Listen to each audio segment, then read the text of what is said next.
Күн ысык.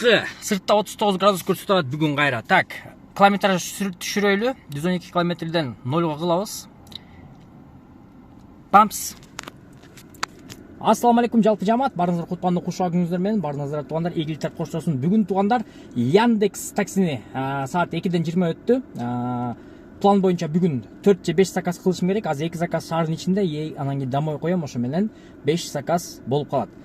5 заказ койгонун себеби Яндекстен мага цель келген 35 заказга 3800 сом. Ошол 35 заказды так дана кылып туруп, анан кийинки цельде канча берет экен деген эксперимент катары жүргүзүп аткан кез.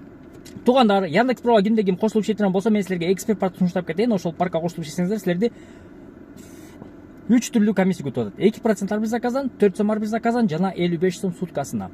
Жана бул эксперт парк лицензияга толук жардам көрсөтөт, офлайн онлайн түрүндө. Либо офисине барып документтерди чогултуруп, анан кийин ГАИга тапшырсаңыздар болот, же болбосо онлайн түрдө буларга заявление жөнөтсөңөр, силерди полностью регистрация кылат да, анан келишим жөнөтөт. Ошо келишимдерди калган документтерди чогултуруп, М-банктан, түндүктөн, компаньондон онлайн тапшыртып лицензия алсаңыздар болот. Жана реферальная ссылка деген бар. Бул деген нерсе, мурда бир досуңузга 1000 сом берчи, азыр 3 досуңузга 4000 сом, 5 досуңузга 6000 сом. Ошентип чексиз жок кете берет. Бул дополнительный киреше катары. Досуңуз 55 заказ кылыш керек, сиз 20 заказ кылыш керексиз.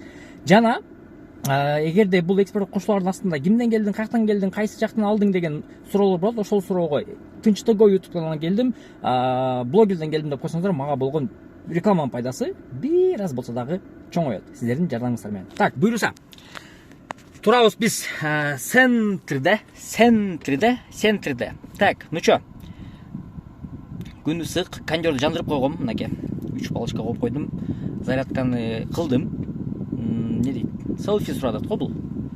Селфи кылып коелу.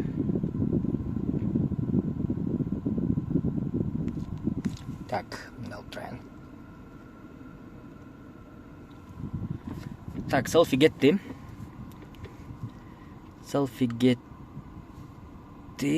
Так, акча бар бекен?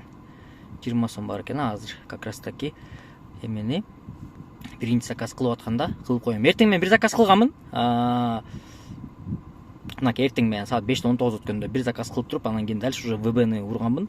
ВБны азыр как раз таки бүтүрүп, чай-пай ичип, анан кийин могу заказды уруп коеюн деп чыккан кезим мынакей туугандар. 21 заказ кылышым керек. 27-июлга чейин 3800 сом алат экенмин. Азыр бул колду муз атсалды го.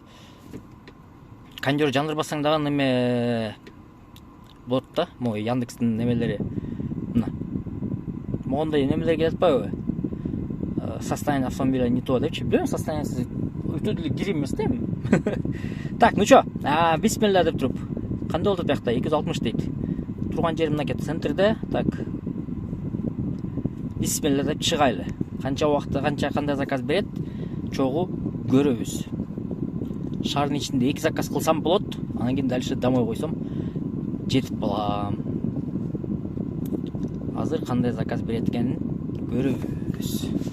А так, в целом, туугандар, Яндексте деле мисалы үчүн саатына 500ден чыгып атат. Эгерде кимде ким жанагы ВБ таксиге көнө албай, ВБ такси иштей албай, жана приложениясы анча-мынча мындай силерге жакпай аткан болсо, мынакей туугандар, Яндекстин приложениясы баардыгыбызга түшүнүктүү, баардыгыбызга ылайыкташтырылган эле приложение сыяктуу эле иштейт. Бүт баардыгы оңой. Биякта межгороддор болуп калыптыр.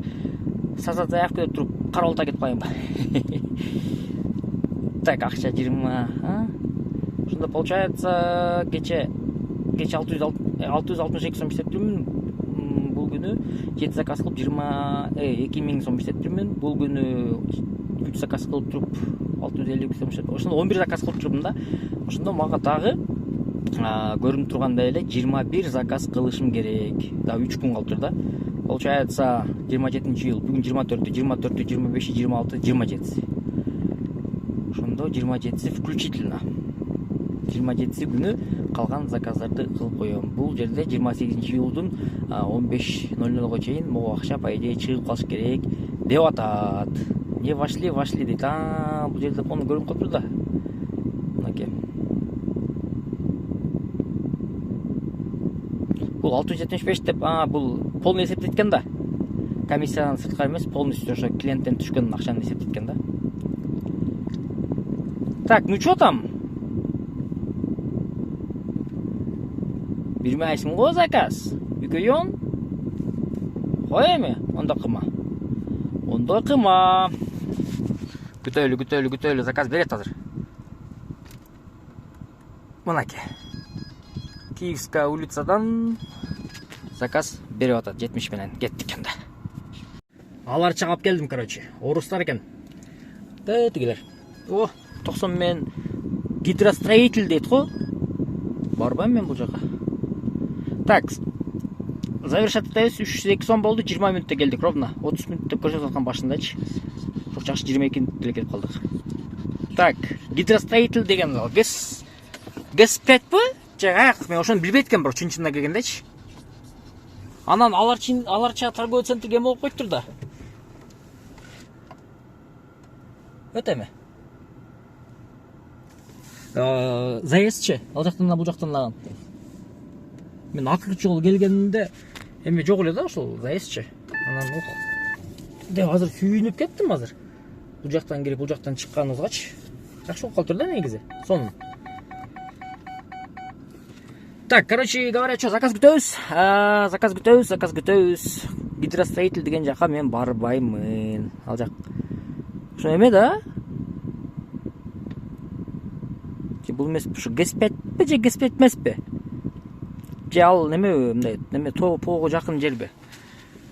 Ошону айтып койгучу мага. Мен алыс жактарга барган эмесмин да просто. Күтөбүз кийинки заказда. Так, итак, 15 мүнөттө келдик, 295 сомго келген жерибиз Нижний Орог дейт. Короче говоря, мага эме по делам барыш керек болуп атат. Бара турган жерим эме болуп атат. Могу Замзам деген жерге барыш керек болду. Профсоюзна 47Б дейт. Мага интересно болуп атат да, эме неле? Так. По делам койгондо өтпөйбү экен, интересно. Так, профсоюзная 47Б. Поехать заказом по пути. 30 мүнөт көрсөтүп атат. Анан ошол жактан кайра дамоо коем да. Суу берем дейт го, суу. Замзам суу кошулган. Чайдан суудан алып барып берели деген биз дейт. Анан кийин өзүм эле барайынчы деп өткөндө жаздым элем. Азыр ушу шаардын кай жердесиңер дегенден Южное кладбище дейт. Так, что, заказ бербек, интересно. Так, мен эми разворот каяктан алсам экен. Ал бара береличи, по делам эсептей, интересно, ошол кызык болуп атат да. Бонус качы? Жанагы Нижний аларчага алып барган орустардын бирөөсү Токтогулда жашайт экен да. Токтогулда эмес, Токтогул көчөсүндөчү. 11-этажда жашайм дейт, өткөндө, короче, эме болду дейт. Могунун сетевой шоунун эме кылып көрүштү дейт. Аябай сонун чыгат экен деп эме кылды. 11-этаждан тем эле сонун көрүнөт экен деп аябай мактады го.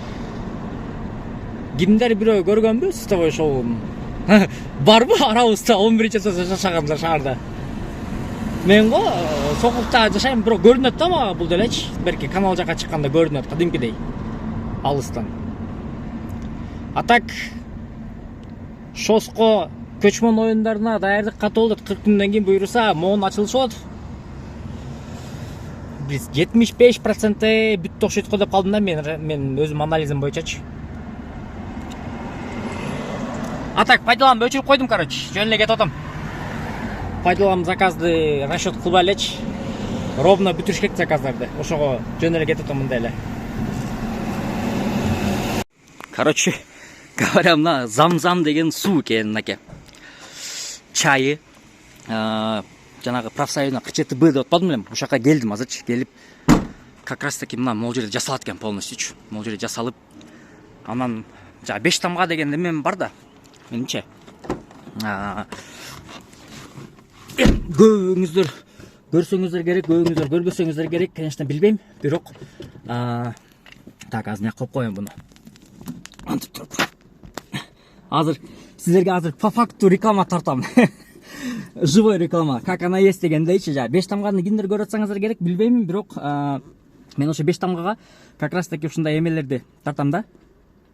жаңағы тамаққа байланысты нерселердичи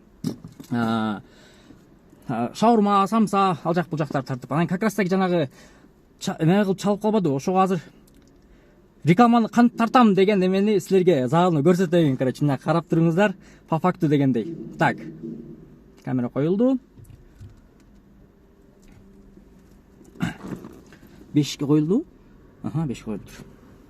Запись кетти.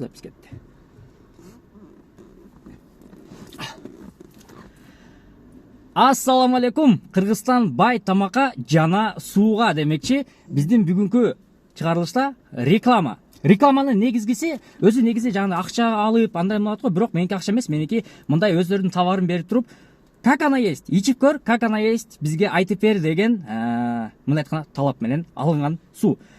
Бул учурда өзүбүздүн ата мекендик өндүрүшкен мынакей замзам чай, замзам суусу дейт. Азыр ушул как раз таки ушул замзам суунун жанагы чыгарган адам менен сүйлөшүп, эмнеси өзгөчө десем айтты, замзам кошулган суу деп айтты. Замзам суу деген бул ошо Меккеден алып келген суу болот экен.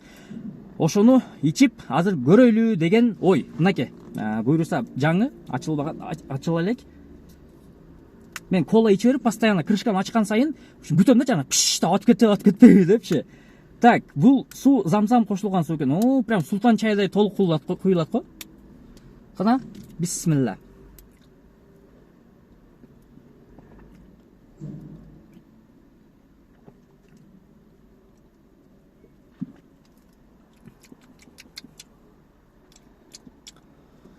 Минеральная вода, не газированная. Билбейм, өзүмдү өзүм алдап атамбы же өзүмдү өзүм мындай эме кылып атамбы, бирок мындай суу обычный эле суу, бирок необычныйдай да.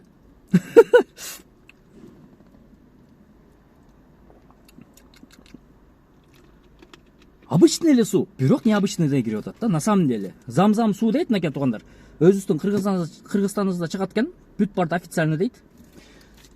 Өзүңүздөр билесиздер туугандар, мен мындай жанагыдай эме кылбайм, кошумчалап же мындай көркүндөп же коздоп коштоп эме кылбайм. Как она есть, болгондой. Так, замзам чай, шабдалы дамы менен со вкусом персика дейт, литр дейт, ысык куюу технологиясы дейт. Ысык куюу, типа кайнатып туруп анан кийин куят окшойт, походу. То есть чайды демдеп туруп куят окшойт. Кана, бисмилла.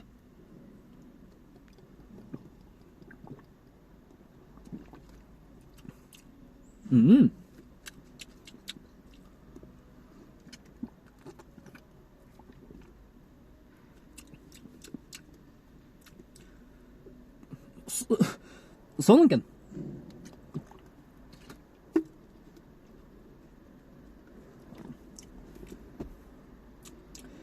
Мындай немесидан жок экен да, жандай дальше привкус жок экен да, по факту мындай персиктин дамы келет экен.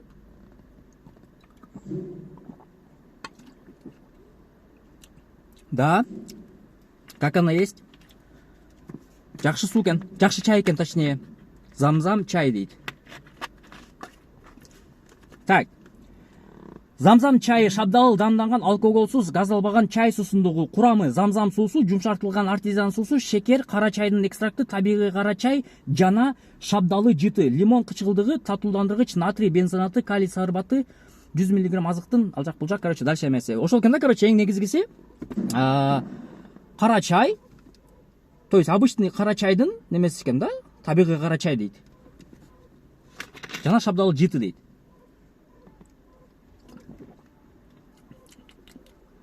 Чын, на самом деле жакшы экен. Ким ичерек болсо ичип көрүңүздөр, анан кийин ким мен оюма кошула турган болсо, жазып кетиңиздер же балким уже билеттирсиздер. Анан кийин эме дейт, жакында еще лимон менен вкусу чыгат дейт, жанына көк чайы чыгат дейт. Өзүбүздүн ата мекендик өндүрүш достойный своего. Жаман болгондо мен жаман деп айтат болчумун, бирок жаман деп айта турганга себеби жок болгон үчүн по факту 10 деген бааны бердим бул чайга. Ийгилик.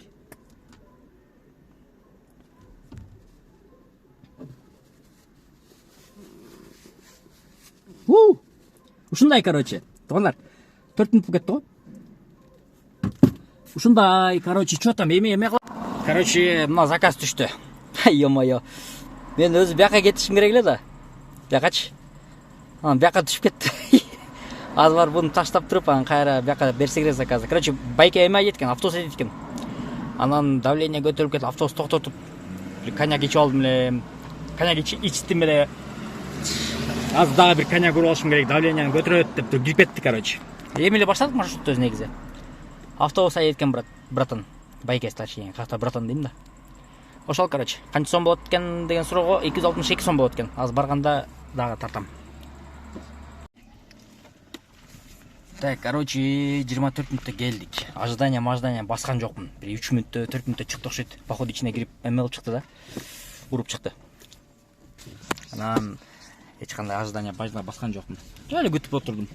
Байке аябай добрый байке экен. Эме дейт.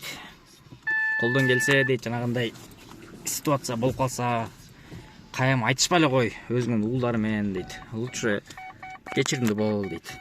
Анан бир чети отура эле, конечно, деп калдым анан. Автобус айдаган байкелерди эме мисал келтирди окшойт деп калдым да жанагы. Эх, деп. Короче говоря, ушундай. Кеттик дальше. Пока заказ жок. 4 заказ менен 839 сом болуптур. Дальше айда береличи. Үйгө чейин чыкса чыгат, чыкпаса кете беребиз ошо менен. Ошентип атып, короче, үйгө дан жетип келдим. Бул жерде ситуация мондай болуп атат. Короче говоря, 18 заказ калды. Чота мен бүгүн вообще эме болуп койдум. Эртең менен 8 заказ кылышым керек экен Яндекстен, чтобы эме кылыш үчүн.